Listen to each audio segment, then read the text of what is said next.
This is why sync licensing is your best path for creating full-time income with your music. This is what I discovered 11 years ago when I got into the side of the industry. I want to share with you right now why I never look back and why I have no regrets from going and getting out of the artist side of the industry. Okay, so let's talk about the artist path. That's you. You've got some great music. You're trying to build a full-time income with your music, right? And that's your final goal you're trying to get to. So how do you get there? There are so many different paths and so many different strategies and so many different ways that you could possibly turn your music into your full-time gig. Well, what you've probably figured out is that there's a massive mystery box in your way. And what is this mystery box? Well, what kind of song is absolutely going to move your fan base? What kind of a song is going to go viral? What kind of a music video are people going to really love? What kind of music can you create that will jump off the shelves, that will go mega viral, that will completely skyrocket you into a place where you have tens of thousands, maybe hundreds of thousands of people now noticing you, paying attention to you, buying your downloads, buying your concert tickets, buying your merchandise, right? What is that X factor that an artist has to have to be able to get to that point? I don't know. You don't know. If you knew, you already would have had a viral hit. You already would have had an album that went platinum. You already would have had that music video that got shared millions and millions of times. Nobody can teach you what that is. I don't know what it is. Nobody knows really what that is. You obviously just need to create your most original and authentic music that you possibly can. But is it actually going to land well with your audience, with your fans? Mystery box. Don't really know. I was in a band for many years. Every time we put out a new track, we thought this is the best thing we've ever done. Our fans are going to love it. Yeah, sometimes so-so, mediocre, sometimes not at all. Some of the music that we weren't that excited about, some of our fans loved. Like it was like their favorite song ever. So it's a complete mystery box. Nobody really knows. Now, on the artist side of things, you're working really, really, really, really hard. Okay, you're hustling, and no matter how much you hustle, and let's say you want to put together, that last album you didn't really take off that well, so you're like, well, you know what, screw that. I'm gonna go for a brand new thing. I'm gonna work twice as hard this time. I'm gonna put out higher quality music. I'm gonna work on my singing. I'm gonna work on my producing skills. Whatever it is, I'm going to just double down, triple down on my efforts. I'm gonna just pour out more blood, sweat, and tears, and I know that next time it's going to do well. But does it?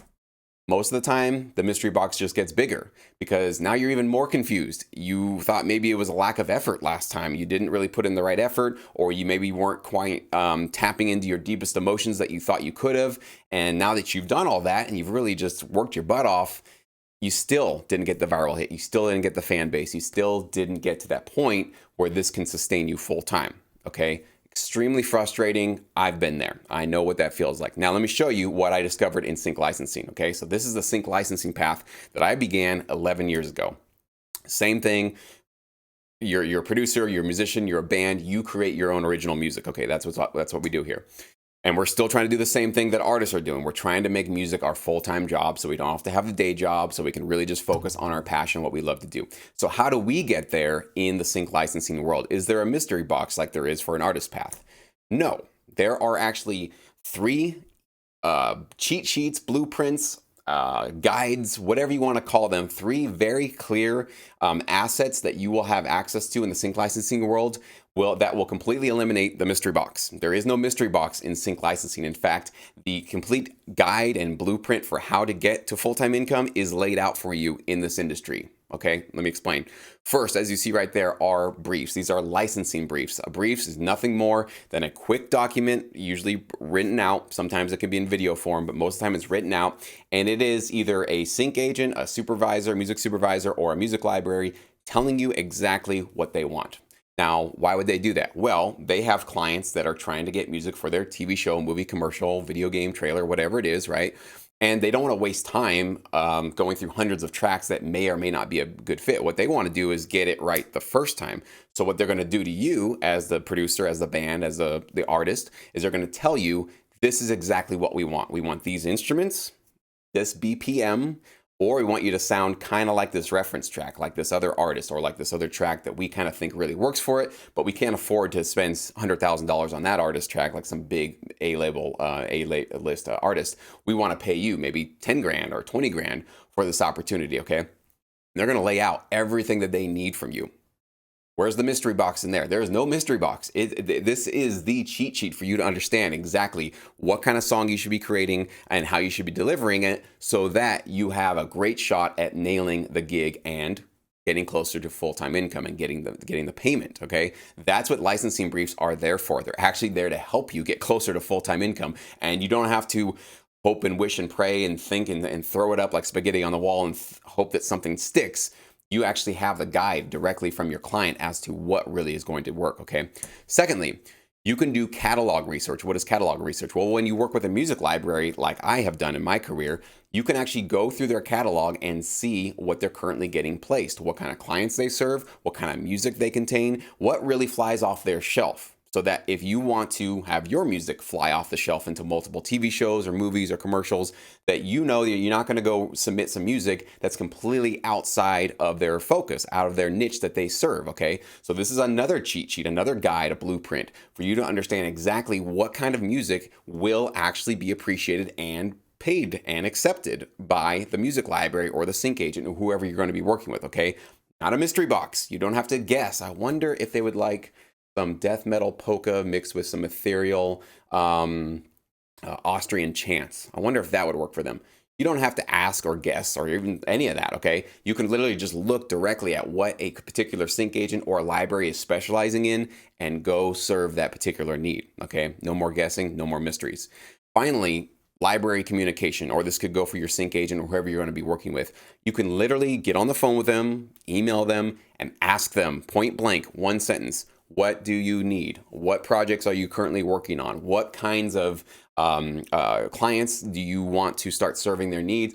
How can I help, essentially? What is it that you are trying to get music placed in right now? What kind of TV shows or projects? And how can I be of service to that? You're just directly asking them. As an artist, can you do a focus group with your fan base and say, hey, what kind of topics do you guys want me to sing about in my next album? You could, but it would seem very contrived. They would think like, yeah, well, you're not really being honest to yourself then. You're kind of just trying to please all of us. And so it might feel like not authentic to them, right? So there's no focus groups in the artist world. And there's no cheat sheet like this. There's no sort of way of you pre-planning an album like that to find out exactly, well, if I do it exactly this way, will my fans really be into that and maybe they'll buy it? Okay, it'd be great if it were that easy, but if it were that easy, you'd have a lot more artists that were doing it full-time, but very few artists are able to turn their music into a full-time job because of this massive mystery box right in the middle of their path, which I'm sorry, I know I'm going to be a dream killer with this video. Nobody can teach you what this mystery box is because music is subjective. It is a feeling. It is a capsule of transmitted feelings that you are giving to your audience, to your fans. Sometimes that lands with a thud. Sometimes it lands with a massive splash. You don't really know what's going to work before you release it. You just have to basically put it out there. So if you're into that, keep going down that path. For me, no thanks. Not interested in having a big amount of hope and luck and subjective opinions getting in the way of me doing music full time. I want to have a more clear, direct path that actually has clear answers as to what I should be doing with my music to get accepted, to get paid, okay?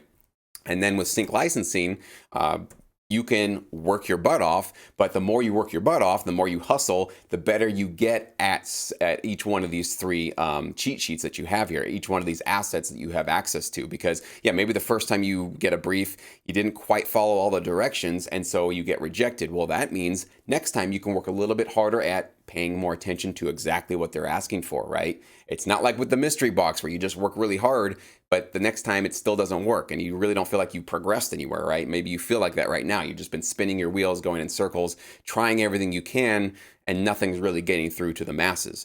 Sync licensing, completely the opposite. Okay, you'll make mistakes, you'll screw some stuff up, but that's okay.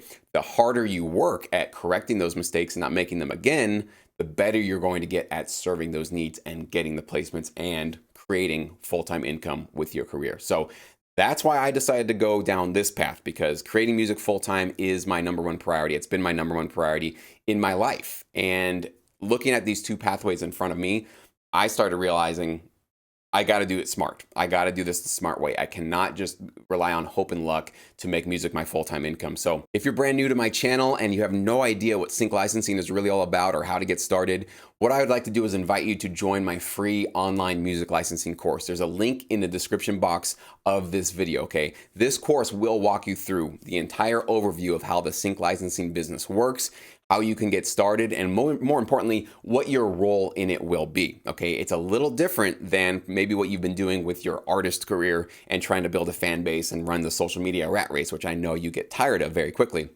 And I think you're going to be very relieved to find that in the sync licensing industry, you don't even have to worry about getting fans. You don't have to worry about social media at all.